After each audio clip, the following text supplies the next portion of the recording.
Le 6-9 Listen anywhere. 哇，围堵吧， وحده من سوريا. 再聊聊。 sur France Inter.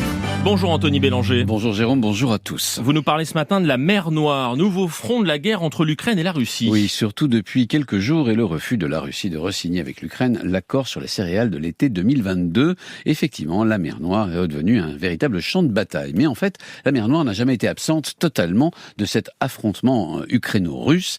Elle a même toujours été au cœur des calculs géopolitiques de Vladimir Poutine.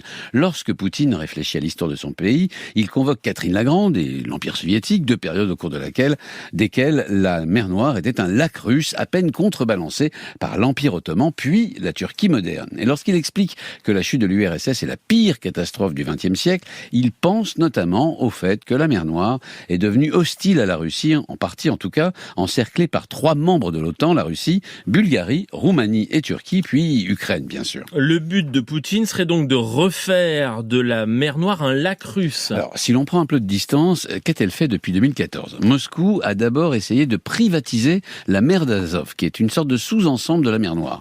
En 2022, la Russie est finalement parvenue à ses fins en prenant le port ukrainien de Mariupol, situé au fond de cette mer d'Azov, qui est devenu de fait un étang russe qu'il sera très difficile de reconquérir. Puis Vladimir Poutine engage de bonne volonté, mais aussi pour reprendre son souffle militaire, a signé le fameux accord de juillet 2022, permettant à l'Ukraine de continuer à exporter ses céréales par la mer Noire. Un accord qu'il refuse pour le moment de signer à nouveau. Oui, c'est l'étape suivante pour Vladimir Poutine, asphyxier l'Ukraine tout en insécurisant le commerce de pays comme la Roumanie ou la Bulgarie qui sont donc membres de l'OTAN et qui exportent et importent beaucoup au travers de la mer Noire. Pour y parvenir, la Russie a ces dernières semaines bombardé les installations portuaires ukrainiennes autour d'Odessa, puis elle en a fait de même avec les ports ukrainiens sur le Danube, à quelques centaines de mètres de la Roumanie. Du coup, même si Moscou devait signer à nouveau l'accord sur les céréales, eh bien l'Ukraine serait en grande partie empêchée de les stocker et de les exporter. Par ailleurs, la Russie a lourdement miné les abords des ports ukrainiens, rendant toute navigation difficile. Alors, que peut faire l'Occident ? Alors, pour le moment, les États-Unis ont pris soin de ne pas renchérir.